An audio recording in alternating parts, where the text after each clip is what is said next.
Paz do Senhor, meus irmãos, amém? Nós vamos continuar esse estudo da poderosa palavra do Senhor, igual eu tinha falado para os irmãos, das 4 espadas na casa de Davi. Porque o que significa? Significa que quando nós tomamos decisões erradas, o Senhor nos perdoa, mas as consequências vêm, né? Então a palavra do Senhor, ela diz em Oséias 6:3, conhecemos e prossigamos em conhecer o Senhor, né? Em Provérbios 19:2 diz: não é bom proceder sem refletir, e peca quem é precipitado. Olha o que a palavra do Senhor nos diz. Em Provérbios 16:3, confia ao Senhor as tuas obras e os teus pensamentos serão estabelecidos. Em Êxodo 15:26, a palavra do Senhor diz: se ouvires atento a voz do Senhor, nenhuma enfermidade virá sobre ti, das que enviei sobre os egípcios, pois eu sou o Senhor que te sara, né? Em Tiago 1:22, a palavra do Senhor diz: tornar-vos, pois, praticantes da palavra e não somente ouvintes, enganando-os a vós mesmo. Nós temos que nos tornarmos praticantes da palavra, né? Em Romanos 11:36, a palavra do Senhor diz: porque dele, por meio dele, para ele são todas as coisas. A ele, pois, seja a glória eternamente. Amém. Em Eclesiastes 12:13, a palavra do Senhor diz: de tudo que se tem ouvido, o fim é teme a Deus e guarda os seus mandamentos, porque esse é o dever de todo o homem. Ele te declarou o homem e o que é bom, e é o que o Senhor pede de ti, senão que pratique a justiça e ames a beneficência e ande humildemente com o teu Deus. Isso está em Miqueias. Amém? Aceitar Cristo instantâneo, no entanto, será preciso tempo e disciplina da sua parte para você se tornar um cristão maduro e poderoso. Aqui estão algumas chaves para você se lembrar. 6 chaves de poder para lembrar. A consciência sobre Deus, primeiro. Segundo, a sua vida de oração. 2. 3. Seu hábito diário de leitura da Bíblia. 4. Boas amizades. 5. Um espírito disposto a aprender. E 6, mentalidade de vencedor. Igual Davi tinha, não quis deixar, não quer dizer que ele não pecou. E a espada estava sobre a casa dele. Olha quantos versículos eu mostrei para vocês, que nós temos que continuar sendo praticantes e buscando e adorando ao Senhor sempre. Que ele se faça notório na minha vida e na tua. Então nós iremos lá para a segunda espada sobre a casa de Davi. Ela se encontra em 2 Samuel 13, né? Do 1 ao 14, para vocês estudarem bem. Então nós vamos lá estudar o 12. O 12 até o 14. Olha o que a palavra diz. Vocês sabem que Amon ama Tamar e comete um incesto. Ele estrupou a própria irmã. Ele armou um laço lá, depois vocês podem ler no capítulo inteiro, que vocês vão ver o que eu estou falando para vocês. Vamos lá, do 10 ao 14 para dar contexto. Então disse Amon a Tamar: traze a comida ao quarto e comerei da tua mão. E tomou Tamar bolos que fizera e levou-os a Amon, seu irmão, no quarto. E chegando-lhe para que comesse, pegou dela e disse: vem, deita comigo, minha irmã. Olha aí. Porém ela disse: não, meu irmão, não me forces, porque não se faz assim, Israel. Não faças tal loucura. Porque para onde eu iria com a minha vergonha? E tu seria como os loucos de Israel? Agora, pois, peço-te que fales ao rei, porque não me negaria a ti. Porém ele não quis dar ouvido à sua voz. Antes, sendo mais forte do que ela, a forçou e se deitou com ela. Aí no 15, olha o que acontece. Depois Amon sentiu grande aversão por ela, pois maior era o ódio que sentiu por ela do que o amor com que amara. E disse-lhe Amon: levanta-te e vai. Olha o que ele fez com ela, e depois jogou ela para fora. E aí nós vamos estudar lá, do 1 ao 14, as consequências. Eu vou me pegar nisso aqui, as consequências. Olha só. A consequência do pecado de Davi continuava. Um de seus filhos, Amon, passou a ter uma paixão obsessiva pela sua irmã, Tamar. Esse sentimento maligno o cegou de tal maneira que levou a cometer uma loucura e violentá-la sexualmente, provocando nela muita angústia e aflição. Isto é, o próprio irmão que deveria protegê-la foi o causador de tão terrível mal em sua vida. Muitas mulheres, crianças e adolescentes sofrem calada violência a que são submetidas dentro da tua própria casa.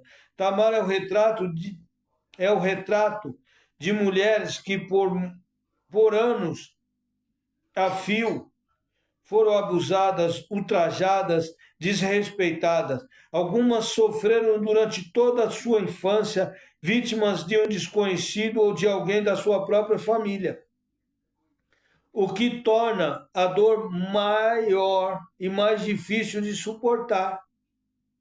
No entanto, em Deus elas podem lançar suas dores, pois nele há cura para todas as feridas. Por isso que, igual eu falei para vocês lá em Êxodo 15, 26, que o Senhor é um Deus que nos sara. É o Senhor que nos sara. Se nós estivermos ouvindo e atento à voz do Senhor, Ele vai nos sarar sim, com certeza. Né? Aí continuamos. Do 15 ao 20. Sentiu grande aversão sobre ela. Olha como que é. Está ali no 15. 15. Depois Amon sentiu grande aversão sobre ela, sobre a sua própria irmã, sobre a loucura que ele fez. Né? Como se não bastasse a vergonha de ser violentada pelo próprio irmão, Tamar foi rejeitada e humilhada. Além disso, ela passou a viver os seus dias em profunda solidão, pois depois de conseguir o seu intento, Amon passou a odiá-la. Certamente Tamar se sentiu suja, indigna e assolada interiormente, como todas as mulheres que sofrem violência sexual, e se sente, somente o Espírito Santo pode arrancar o trauma, curar as feridas, tirar a vergonha e a dor e fazer com que essas mulheres sofridas tenham motivos para se alegrar. Mas para que essa transformação interior ocorra, é necessário deixar o passado para trás e agarrar firme na fé. Igual fala o apóstolo Paulo lá em Filipenses 3, 13 e 14. Uma coisa eu faço, que me esquecendo que as coisas que para trás ficam e avançando para o alvo que é a Jesus. Igual eu falei no início, que nós conhecemos e prossigamos em conhecer o Senhor em Oséias 6, 3. Né? E em Provérbios 16, 3 diz: confia ao Senhor as tuas obras e os teus pensamentos serão estabelecidos. Né? E nós temos que colocar em prática igual essas 6 chaves as chaves do poder para lembrar uma consciência limpa para com Deus, sua vida de oração, o seu hábito diário da leitura da Bíblia, boas amizades. Eu prefiro as feridas feitas pelo amigo do que os beijos dos bajuladores, né? A gente tem que ter essa visão. Aí continuamos, vamos lá no 13, 21. E ouvindo o rei Davi todas essas coisas, muito lhe acendeu a ira. Mas se você vê o texto, Davi, ele teve discernimento que ia acontecer alguma coisa. Mas mesmo assim, pelo amor que ele tinha pelo seu filho Amon, ele permitiu. Ele ficou cego no momento. No momento que ele tinha que falar não, ele falou sim. E ele ainda tentou tutubiar ali, você pode ler, mas mesmo assim ele consentiu que a menina fosse lá e passasse por esse trauma na sua vida. Aí vê lá, ó, e eu vi, acendeu-se a sua ira. Eu vou me pegar nisso para mostrar para você. Aí Davi ficou furioso com Amon pelo que ele fez a Tamar, mas ainda assim não o repreendeu nem o puniu. Faltou a Davi a capacidade para disciplinar seus filhos, exercer sua autoridade de pai e conduzir o seu lar. Talvez o comportamento imoral que teve com Betseba no passado lhe tenha roubado essa condição. Isso mostra que os exemplos valem mais do que milhares de palavras. É isso que todos os pais devem saber. Os filhos buscam nos seus pais pessoas em quem possam se espelhar. Isto é, que sirvam como um referencial.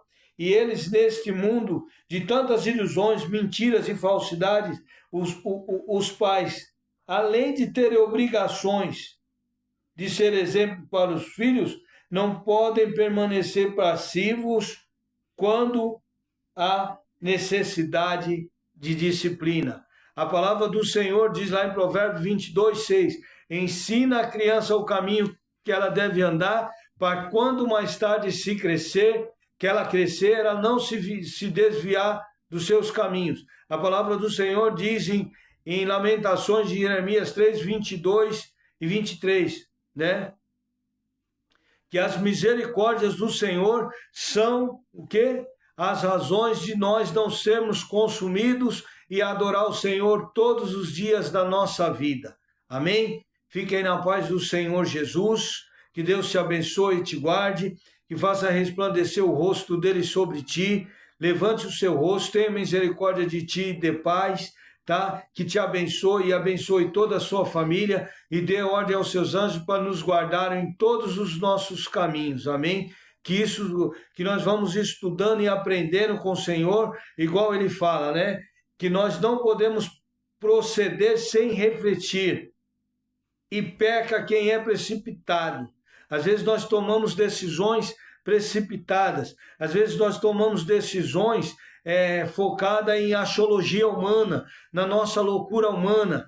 Guarde uma coisa no teu coração. Nunca prometa nada quando você estiver feliz. Tá? Nunca responda nada quando você estiver nervoso. Procure se calar-te, porque a palavra do Senhor diz que o sábio calado, a palavra dele produz muito mais efeito do que ele falar, e ele pode estar tentando até magoar uma pessoa, porque no momento do nervosismo, o tal dos 5 minutos dá problema para você, às vezes para o resto da tua vida, tá bom? Guardem isso na placa do teu coração, amém?